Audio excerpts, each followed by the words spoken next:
کوئی جزیرہ تھا، وہاں کا سیاسی نظم یہ تھا کہ سال کی آخری تاریخ کو جو ان کا موجودہ بادشاہ ہوتا اس کو جنگل میں چھوڑتے اور نیا بادشاہ لینے کے لیے وہ ساحل پہ آ جاتے۔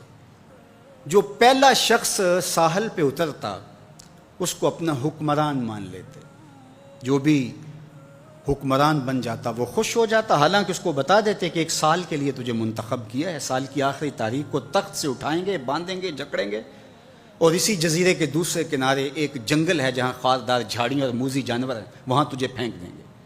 وہ بھول جاتا، کہتا دیکھی جائے گی۔ اور سال کی آخری تاریخ جب وہ رسیاں اور زنجیریں لے کے آتے تو وہ پریشان ہو جاتا کہ آنکھ جھپکنے میں سال گزر گیا، پتہ ہی نہیں چلا۔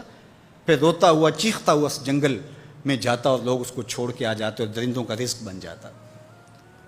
اور جو بھی آتا اس نے کبھی انکار نہیں کیا تھا۔ پہلی بار ایسا ہوا کہ جس شخص کو انہوں نے ہار ڈالے، گارڈ آف آنر دیا، تعظیم تکریم دی، سیلوٹ کیا، اس نے کہا یہ سب کیا ہے؟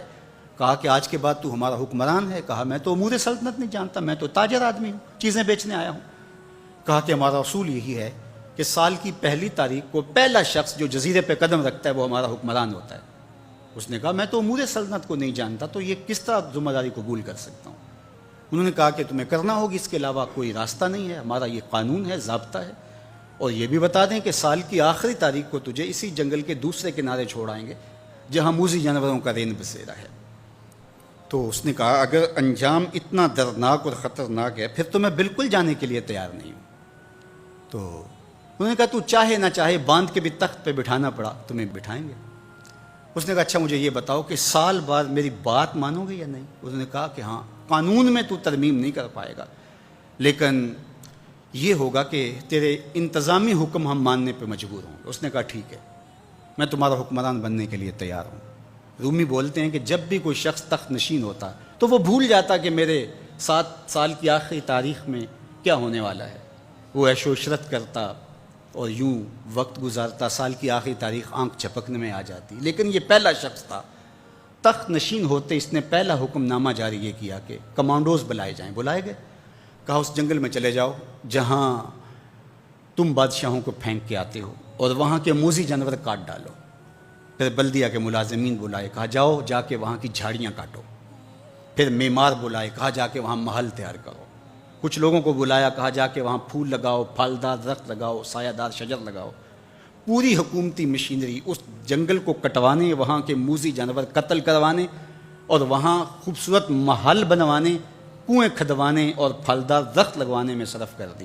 اب سال کی آخری تاریخ کو جب وہ زنجیریں لے کر آئے تو اس نے کہا کہ مجھے کیوں جکڑتے ہو، میں خود جانے کے لیے تیار ہوں، اس لیے کہ یہ اس تخت پہ آرام سے نہ بیٹھا، یہاں بیٹھ کے تیاری وہاں کی کرتا رہا جہاں اس نے جانا تھا۔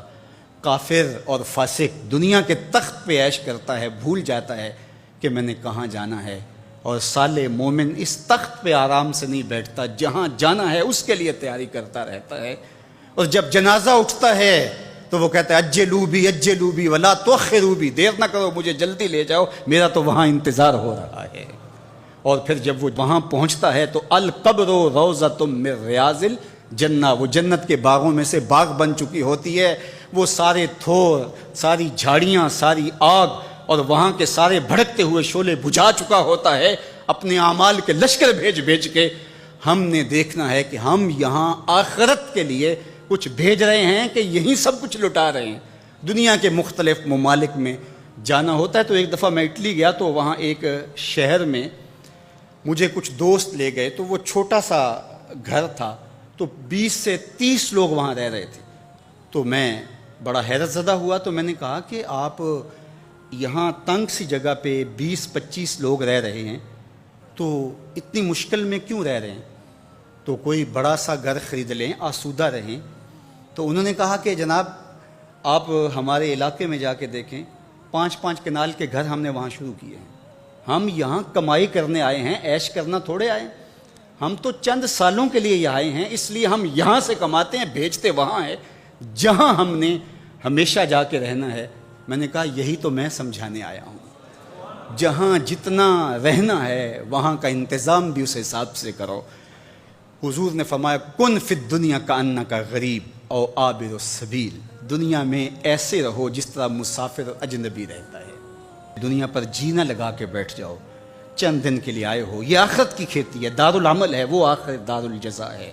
تو قبل اس سے کہ وہ وقت آئے ہاتھ ملتے رہ جائیں، توبہ کا در کھلا ہے، سورج ابھی مغرب سے طلوع نہیں ہوا، اللہ کی رحمتیں برس رہی ہیں، اٹھے ہوئے ہاتھ وہ موڑتا نہیں، خالی نہیں پھیرتا، تو اس کی دہلیز، اس کا در، اس کی چوکھٹ نہ چھوڑنا، اور آج غور کرنا کہ ہم کھڑے کہاں ہیں۔